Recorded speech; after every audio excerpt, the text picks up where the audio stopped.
অথচ আল্লাহর নবী একজন সামান্য রাখাল আসলো নবীজির কাছে। আসওয়াদ বিন গালিব যার নাম, খায়বার প্রান্তের ঘটনা বলছি। আল্লাহর নবী বললেন, করিব, আরো কাছে আসো। রাখাল অবাক হয়ে গেলেন। সারা জীবন দেখেছি সবাই আমাকে অবহেলা করেছে, ছোট মনে করেছে, কারণ আমি রাখাল। আর এই মানুষটার কাছে যখন আসলাম, তিনি আমারে আদর করে কাছে ডাকতেছে, কাছে ডাকতেছে। নবীজি আরো আদর করে কাছে ডাকলেন, আরো আদর করে কাছে ডাকলেন। এই একদিনের ঘটনার কারণে খায়বার প্রান্তে আসওয়াদ বিন গালিব পড়ে ফেললেন, লা ইলাহা ইল্লাল্লাহ মুহাম্মাদুর রাসূলুল্লাহ সাল্লাল্লাহু আলাইহি ওয়াসাল্লাম। দুই নম্বরে আরো একটা জিনিস দেখবেন, ওই লোকটার দিকে আপনারা তাকাবেন, যেই পীর নিজে বসে আছেন, চারপাশের লোকদেরকে দাঁড় করায় রেখেছে। আলী রাদিয়াল্লাহু তাআলা আনহু বলছেন, আমার মতো সাধারণ কোন হুজুর না। মান আরাদা ইয়ানজুরা ইলা রাজুলিন মিন আহলিন নার উনজুর ইলা রাজুলিন জালিসিন হাওলাহু কওমুন কাইম। যদি জাহান্নামী কোন লোক দেখতে চাও, ওই লোকের দিকে তাকায় দেখো, যে নিজে একা একা বসে আছে আর চারপাশে লোকগুলাকে দাঁড় করায় রাখছে, এমন লোক আছে না? এটা কোনো আলেমের বৈশিষ্ট্য নয়, এটা অহংকারী দাম্ভিক ভণ্ডপীরদের বৈশিষ্ট্য, ঠিক না বেঠি? এজন্য দেখবেন এমন কিছু পীর আছে, যে পীরের এনে মুরিদ যায়, ঠিক হিন্দুদের মতো এইভাবে হাতটা রাখে, করজোরে এইভাবে হাত রেখে, এরপরে পিছন দিকে হাইটে হাইটে আসে, এইভাবে করে দিয়া। এটা কেমন পীর?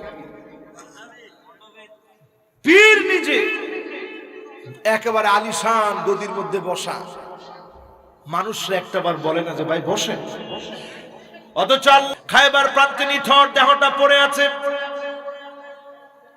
সবাই মনে করলো কে আসলো, কোত্থেকে আসলো, গোয়েন্দা হবে। আল্লাহ নবীকে ডেকে এনেছে। নবীজি আসওয়াদ বিন গালিবের দিকে তাকিয়ে মুক্তার দানার মতো চোখের পানি গোলাপ জর্জর করে ছেড়ে দিয়েছে। মায়ার নবী রাহমাতুল লিল আলামিন বলতেছে, সাহাবীরা রে, তোমরা তো আমার আসওয়াদ বিন গালিবকে চেনো না। অনেক কষ্ট আর দুঃখ নিয়ে আমার কাছে এসেছিল, জান্নাতের আশায় কালেমা পড়েছে। খায়বার প্রান্তে সামান্য লাঠিটা নিয়ে জিহাদের ময়দানে গিয়েছে। আমি দেখতেছি আমার সেই সাহাবী এখন খায়বার প্রান্তে শহীদ হয়ে পড়ে আছে। আল্লাহু আকবার। আমার ভাইরা, আমার বন্ধুরা, এজন্য এক নম্বরে শিরক ছেড়ে দিতে হবে। দুই নম্বরে বাইনাহু ওয়া বাইনা আখিহি শাহনাম, ভাইয়ে ভাইয়ে যদি দ্বন্দ্ব থাকে, দ্বন্দ্ব ভুলে যান। যিনি আপনাকে মাফ করে দিবেন, ক্ষমা করে দিবেন, তিনি কে? দুই নম্বরে রজব মাসে টার্গেট নিয়ে ফেলেন ইবাদতের। সবের ভরা মৌসুম আসার আগে কৃষক যেমন তার ভরা মৌসুমে অনেক প্ল্যান প্রোগ্রাম নিয়ে রাখে, আল্লাহর গোলামেরা আল্লাহর কাছ থেকে ক্ষমা পাওয়ার জন্য সবে ভরা মৌসুম আসার আগে প্রস্তুতি নেন। দ্বিতীয় নম্বরে যখনই যোহরের নামাজের সময় হবে, 4 রাকাত জাওয়ালের নামাজ পড়বেন। হারাম ওয়াক্ত শেষ, যোহরের নামাজের ওয়াক্ত শুরু হয়েছে। 4 রাকাত নামাজ পড়েন।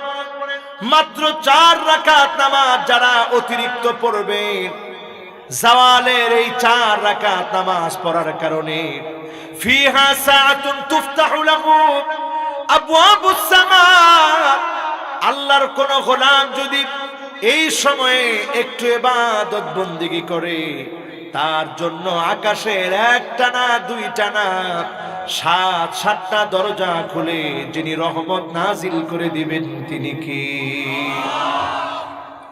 3 নম্বরে আসেন আমার ভাইরা, আযান যখন আপনি শুনলেন, মুয়াজ্জিন যখন আযান দিবে, আযানের সঙ্গে সঙ্গে মুয়াজ্জিন যখন তার কণ্ঠে আযান দিবে, কুলু মিসলা মা ইয়াকুলুল মুয়াজ্জিন, মুয়াজ্জিন যেমন বলবে আপনিও বলবেন। মুয়াজ্জিনের হাইয়া আলাস সালাহ,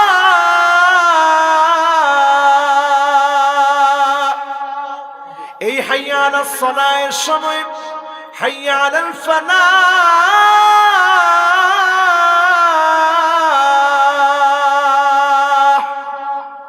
এই দুই সময় লা হাওলা ওয়ালা কুওয়াতা ইল্লা বিল্লাহ পড়বেন। মুয়াজ্জিনের অনুরূপ যারা বলবে, এই সময়টা এত বরকতপূর্ণ। ফায়ুস্তাজাব, যা আপনি চাবেন, যিনি ডাকে সাড়া দিয়ে কবুল করে নেবেন তিনি কে?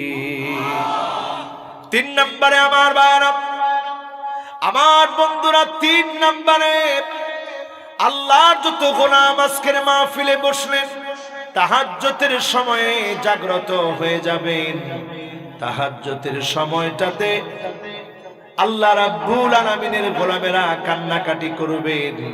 আল্লাহ পাক আপনাদেরকে ডাক দিয়ে বলবেন, হাল মিন মাকরুবিন ফায়ুফাররাজ আনহু, এমন কেউ কে আছো অভাবের মধ্যে পড়ে গিয়েছ, আমার কাছে দুঃখ যন্ত্রণা যাতনা গুলা একটু পেশ করো, যিনি তোমার ডাকে সাড়া দিবেন তিনি কে? মনে থাকবে তো এগুলা? 1 নাম্বার, কোন সময়? সোমবার আর বৃহস্পতিবারে রোজা রাখবেন। 2 নম্বরে কোন সময়? 13, 14, 15-তে রোজা রাখবেন, সোমবার বৃহস্পতিবারে রোজা রাখবেন। 1 নাম্বার এটা। 2 নাম্বার হচ্ছে আজানের সময়ে মুয়াজ্জিন যা বলবে অনুরূপ বলবেন। 3 নাম্বার জাওয়ালের নামাজ, 4 নাম্বার তাহাজ্জুদের নামাজ, লিল্লাহি তাকবীর।